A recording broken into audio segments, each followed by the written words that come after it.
giving us the key to answered prayer, but it starts with understanding who you are, that you are a branch. This idea of dying to self so that Jesus can then live through you. Help me to understand that you are the one that lives through me, as opposed to let me live for you. Lord, live through me. Jesus is not the one that bears the fruit. No, you bear the fruit. We bear the fruit. And that's why you have to understand who you are and what he's called us to do. Produce fruit. This is the Prayer Presence Podcast with your hosts, Claude Bennett and Alejandro Cornejo. So we often talk about, or we hear, you need to pray better, you need to pray harder. But what if power in our prayer comes from just how we live? Not necessarily technique, but about how we live. That is what we want to dig into in this episode of the Prayer Presence Podcast. What do you think, man? I mean, again, I want to just start with that, right? Because I think most people have heard, oh man, you got to pray harder. Right. You got to pray better. Yes, and they're thinking it's based on the energy that they bring to the prayer. That's right. And not necessarily how they're living day to day. That's right. Minute to minute, hour to hour. But I believe we're seeing that the power really depends on how we live. And that's what we want to unpack, because people have different church experiences, spiritual experiences. I can tell you one experience that I've had where the service was starting and many people came down to the altar and started crying. and the person leading the worship. And to me, I was visiting there. It felt almost like, I think they do this on a regular basis. Wow. Like part of the praying, it's about just crying. Okay. Because when it was time like for the sermon, or when it was that, they were back in their seats and I'm just thinking, I don't know about you, but sometimes when I cry, I'm still in that kind of mode, right? Right. I mean, it's just kind of like years ago when you get chastised and you cry, right. you have that little breathing experience. Yeah. So I guess the point I'm making is I think some people have been led to believe that maybe you have to cry or you have to shout or in order for prayer to be effective. And what we're saying is, let's look at the word and see what it says about specifically prayers being answered. And this is where John chapter 15, and when we set in context here, this is nearing the end of Jesus's earthly life. Mm-hmm. And he is giving his disciples tons of revelation. Yes. I mean, he's just doing the download here. Instruction. One of the verses that is a classic verse, I'm just going to jump to verse 7 first. It says, if you abide in me and my words abide in you, you will ask what you desire and it shall be done for you. This is a prayer. In my Bible, everything that's prayer is a blue color. Okay. So this is a blue color verse. Yes. 3 verses before then, in verse 4, it says, abide in me and I in you, as the branch cannot bear fruit of itself unless it abides in the vine, neither can you unless you abide in me. So in verse 7, he goes back to that. He doesn't talk about the vine because he already talked about it. Exactly. So he's just saying, hey, if you abide in me. But this is a whatsoever, right? In New King James, it says, you will ask what you desire. King James original, OG King James says, whatsoever things. Certainly. And, the question is, people have is, so you mean you can pray for whatever it is and it will be answered? Well, I mean, the problem is you have to go back to verse 4. Come on now. You have to go back to verse 4. The question is, are you abiding in the vine? And what does it mean to abide in the vine? That's what you have to start to ask yourself. Am I abiding? And if not, or if I don't know for sure, what does it mean to abide? And because we live in the 21st century, and most of us don't necessarily have a vineyard.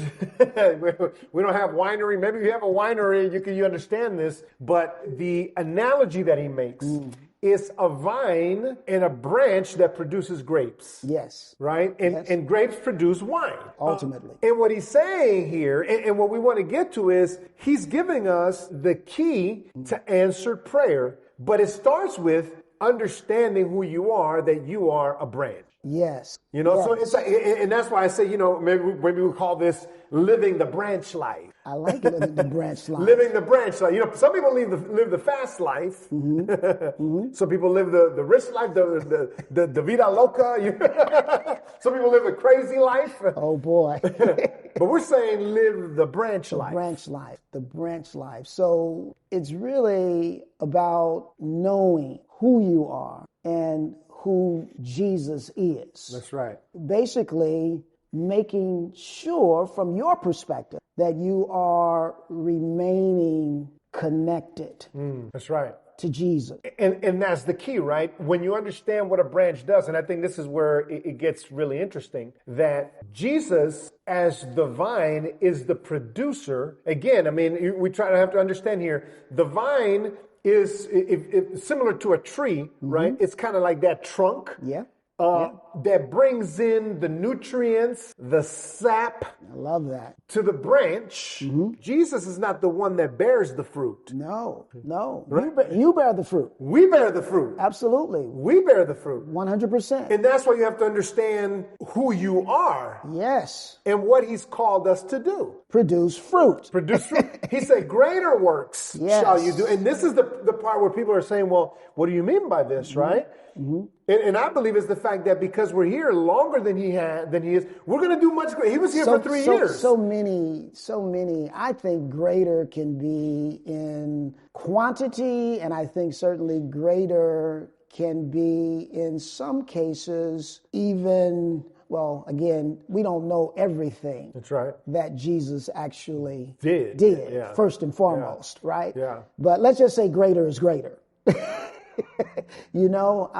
I think people say that we can do greater because of the numbers, right?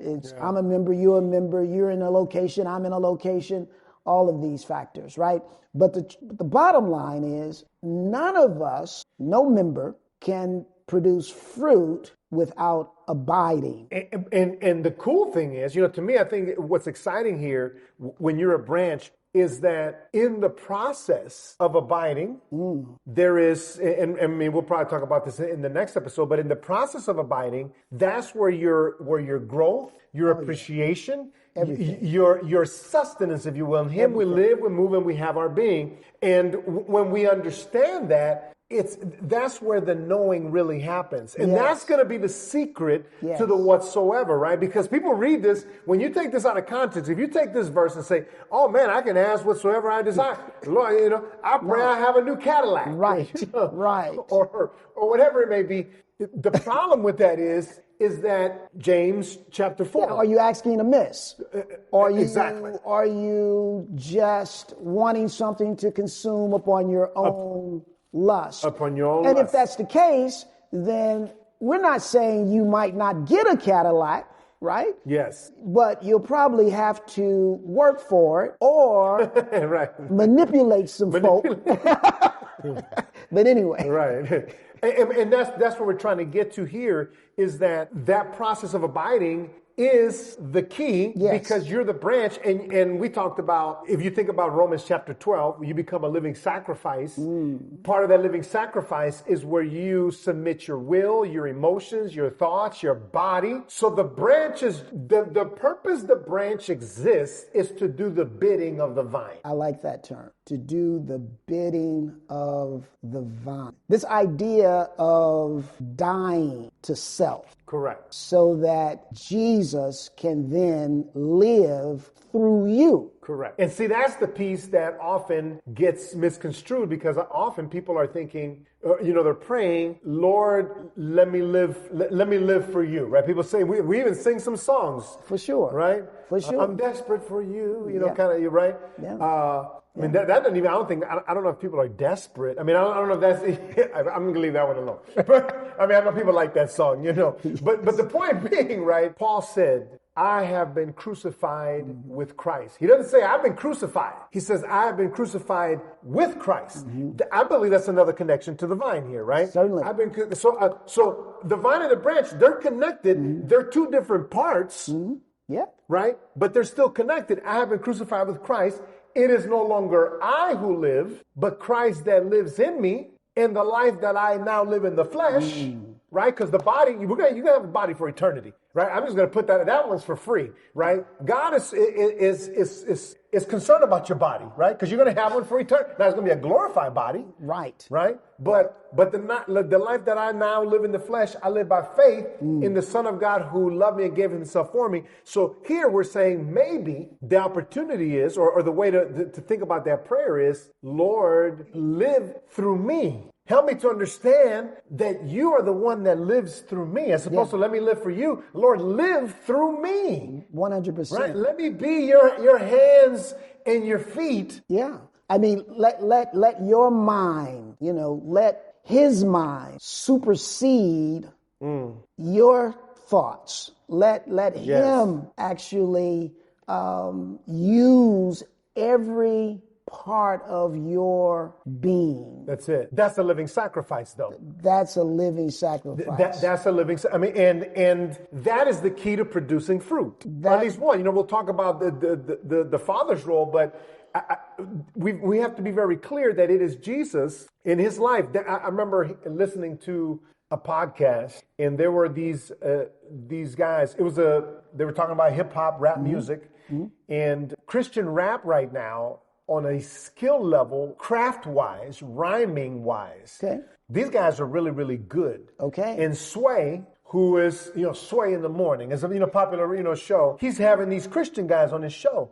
And there was another show that was talking about that. And what they said was interesting, right? They said, man, it's cool. But see what happens with these Christian rappers, like they're dope before because they're rapping about all these things. But then when they become Christians, it becomes about God. And I'm thinking, wow, what? You just actually had a revelation. Right. That's the whole point. It's no longer about you. At all. At all. At all. And they said, but to them, it was like, but now all they do is rap about God. And I'm like, that's the point. And an unrenewed mind cannot understand it. Not even capable of comprehending what they're doing or what they're saying for the most part. For the most part. Right? It's totally foreign. And that makes perfect sense because it was foreign to us. That's right. It's foreign, exactly. It was foreign to us. And the whole thing is, over the process or over time, you learn, you grow I want to get into the vine dresser almost. But the Father is working on us. That's right. He basically. Never stops. He's working on us. The more we cooperate with remaining in the vine, I think we start to experience growth. But it's, again, I like to talk about intentional. It's intentional on our part, but our part is to remain. 100%. Okay, 100%. so let's think about that with regard to practical steps for remaining. Practical steps for remaining. That's what we'll talk about as soon as we come back. Remember, go to our website, prayerpresence.com. In the resources tab, enter your email address. Gives you access to the prayer guide that we have, as far as also getting on our email list. Yes. We let you know what we're working on, what episodes are coming up. So also join us. Leave us a question, provide some feedback, because that helps us to have a better base for content that you can enjoy. Absolutely. Please do.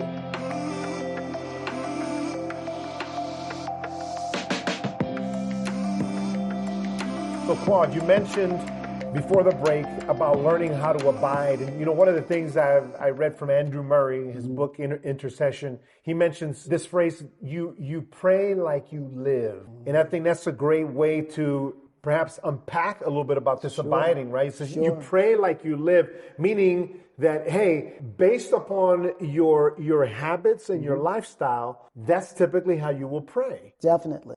Because you talked about devotion, right?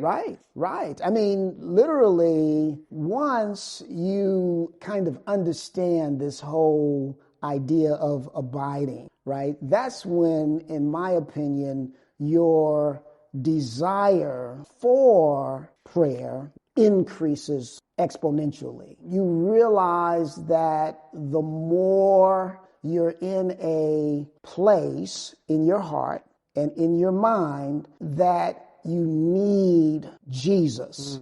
You need to be in consistent and constant contact with him, right? And so I believe that obviously the word is majorly important, but the thing about the word, you can't necessarily go around all day reading the word or necessarily even listening to the word. Yeah. But you can essentially pray without ceasing. You can be in a state of prayer even while having a conversation with someone, even while working. Yeah.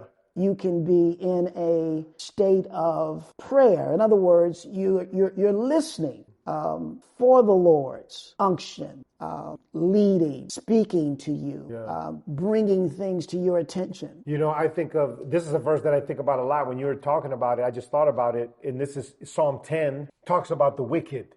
You know, what I love about the word is you can read it. In this situation, it talks about the wicked. Sure. So it means, hey, I'll just do the opposite of that. You know what I mean? 100%. You know, I mean, no, you can learn from your worst boss. And we tell our leaders, hey, you can learn what not to do. You really so you can learn from anybody, right? Yes. But it says, for the wicked boasts of his heart's desire. So we talk about abiding, right? Jeremiah says, if you're going to boast about God. Boast in the Lord. Boast in the Lord, right? So but if you want to be wicked, right? Boast about your heart's desire. He blesses the greedy and renounces the Lord, right? The wicked in his proud countenance does not seek God. When you think about abiding, abiding is an attitude of seeking. Will we do it perfectly? Absolutely not. Right. That's a lifetime, right? But yes, the wicked doesn't think about God. That's the next verse. God is in none of his thoughts. And what you're telling me here, right, is if I'm throughout the day thinking about this, it's because I'm thinking about God. I always go back to being in love, man. Yeah. When you are in love, you think about that person. You write a note to that person. You check, hey, just check it out. I was just thinking about you. Yeah, I mean, you know, so many songs that you're running through my mind. It's constant. It's constant. So we should have a love affair, a greater love affair. Abiding is that, right? It's saying, it really is. I have such a love affair that I'm thinking about him. I'm thinking about his goodness, thinking about his grace, but also thinking about his plan. Like I said, while I'm working. All of the above. All of the above. You're thinking about, well, you know, what do you desire in this moment? What are you thinking? That's it. That's it. You know, I mean, I'm having a conversation and a person may ask me, well, what do you think? Almost immediately in my mind, I'm going, God, what do you think? I mean, but that's the mentality, right? Saying you're submitting everything. It's like all they do is rap about God. Yes, because they submit their life to God. You know, he's telling them what to rap about, right? A person's wanting you to invest time in something, right? But I'm thinking, I don't know if I have time. God, do I have time? Yeah. You ask him, right? Exactly. And this is basically becomes a way of life. If you want to have prayers that get answered. Whatsoever prayers. Yes, sir. Whatsoever. And I mean, I think when you're saying that, right, when I'm abiding, when I'm thinking about him, when I'm thinking about his word, I will be faithful, because part of that abiding, you know, James says, be not hearers only, but doers of the word. So part of this abiding is, you know, I had to break out. I was reading something that said sometimes you got to break out to really drill down on some concepts, right? And there's a song called Trust and Obey. Trust and obey, for there's no other way to be happy in Jesus. I love it. But to trust and obey. I love it. And so part of that abiding is, says, you know, when you walk with him, that's, I think, the first verse stances, right? When you walk in the light of his word. Yes. Right? The glory that he brings. So when you're walking in the light of his word, it's saying, like, hey, I'm thinking about it, because your mind, you're submitting to God. Yeah. Your will, your emotions, which then drive your actions, right? When somebody does something, typically, right, is because the will told something to the mind. Now, some people just do something out of emotions, and emotions take over. Oh, Lord. Right? But hopefully you're submitting emotions to God. Yeah. But this abiding, that's how you can measure it and saying, hey, if I'm thinking about God, then more than likely, my will then direct me in a way to take an action that will glorify God. And in the process, I'm building a character that does that. That's 100% the way I look at it, because, I've come to a place where I believe my ability to submit my will is paramount to abiding. If I'm still wrestling with whether or not I want to obey God or do what he's purposed me to do and accomplish in this life, then it's there's going to be a push and a pull, right? But when I say to myself, God, let your will be done through me. That's the surrender, the submission, the yielding, if you will. Yes. That's part of is the branch saying, my job is to do the bidding of the vine, right? Yes. A living sacrifice, right? Because I'm still alive. Yeah. But not my will. Yeah. Your will be done. That comes to scriptures, those tough scriptures. You have to love him more than you love mother, father, sister, brother, children, even yourself. And we live in a culture of self-expression, self-love. I mean, right? And, when you mentioned that, it made me think about James chapter 1, where he says, let him ask in faith. You pray how you live. And again, I certainly never want to be someone that's beating people down. No, that's not my intention, but these things, we have to communicate them and say, look, you pray like you live. If you are running around working, or you're in school, you're running a business, and you're doing all of that, maybe you're playing with your kid, you're doing whatever, and God is a leftover, like at the end of the day, if I have time left over, that's when I go to God. You will pray like that. Right? And I think this is where it's going to happen, that you might be, let him ask him in faith, nothing doubting. If you haven't been thinking about God all day, you're going to doubt. And then it says, for he who doubts is like a wave of the sea, driven and tossed by the wind, for let not that person, right, suppose that he will receive anything from the Lord. If we get back to the verse, right, if you abide in the vine, that's how you get whatever you ask for, right? That's according to John's gospel. I think about giving God your first. What does that look like in the morning, right? What's the first? Your first thought, and time, energy. That's the way I look at it. Yeah. Right? And, you can know this, but obviously you need to pray in order to begin to actually do it. Yeah. And you say, how do you pray? Well, you ask the Lord, work in me the will and the do according to your good pleasure. That's what it says, right? He's at work in you both, to will and to work. Right? According to his good pleasure. Your good pleasure. Okay? And, and you pray that believing. And I think the kicker here is, as you do that, as we mentioned earlier, abiding as I'm thinking about God, I'm thinking about the word. When you do that, I believe that the biggest revelation for me in my prayer journey has been how my motives have changed over time. Oh, for sure. Even for doing what I'm doing. And even in my growth, right? In the beginning, I came in through the charismatic kind of prosperity. Sure. So it was about and I was broke. Right. So, I was broke as a joke. So you were listening. Stuck like chugging a pickup truck, kind of. So, but the motive though got away from me because it became about me. Oh, I'm going to get rich. Because some people, there was some false doctrine in there. Well, it was being promoted that way.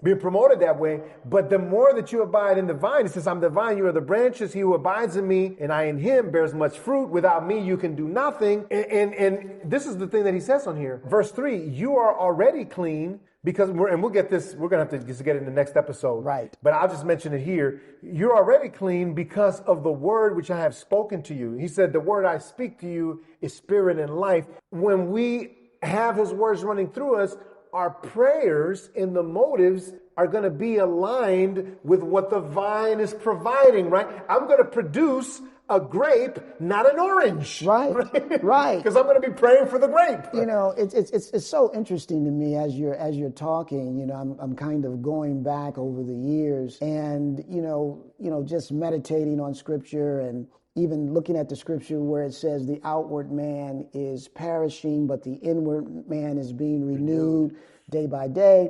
And as that particular scripture became hid in my heart, just to give you an example of abiding, as I age in the natural, right?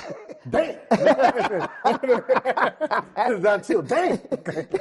Because that's a part of it, right? That's a part of it. It's part of it. So in essence, in order for me to abide, let's say at some point the Lord began to change how I live based on my stage of life. In other words, I used to could just sleep 5 hours and be refreshed. Right. As I age, I discerned I need to sleep an extra hour. And at some point during a time of prayer, I really kind of had the sense in my spirit, I need to rest for 7 hours. Now, this was in my spirit. And so in order to abide, I've got to now rearrange that's good. my life. Dallas Willard, he said sleep is a spiritual. I had to rearrange my life. Because if you're not doing that, you're not going to be able to abide. I'm not going to be able to abide. I'm resisting. Yeah. Wow. I'm not sacrificing my body. I'm not sacrificing my time. I'm not sacrificing something. Right. That's good, man. Well, listen, I think we can continue to build on this. This has been, very rich. In the next episode, what we'll do is we'll go a little bit deeper and really unpack the role of the husbandman, the vine dresser, because this gets even better. Yes. Because we had Jesus being the vine. The vine. But then we're going to see how God the Father gets involved as the vine dresser. And as we mentioned before, check us out at prayerpresence.com and check out the next episode because we'll dig deeper into this. Claude, you want to close us out, man? Yes. Father, first of all, we'd like to always just say we are so thankful and so grateful to be in the family, to have been translated out of the kingdom of darkness and into the kingdom of your dear Son. And we just pray that you would continue to develop us, continue to prune us, and continue, God, to lead and to guide all of our listeners to connect and stay connected to you. In Jesus' name, amen. Thank you for listening to the Prayer Presence Podcast. We hope today's episode helps you grow deeper in your prayer life and in your relationship with God. Please don't forget to like, subscribe, and share with your friends. To stay connected, visit us at www.prayerpresence.com. And on social media, our handle is @prayerpresence.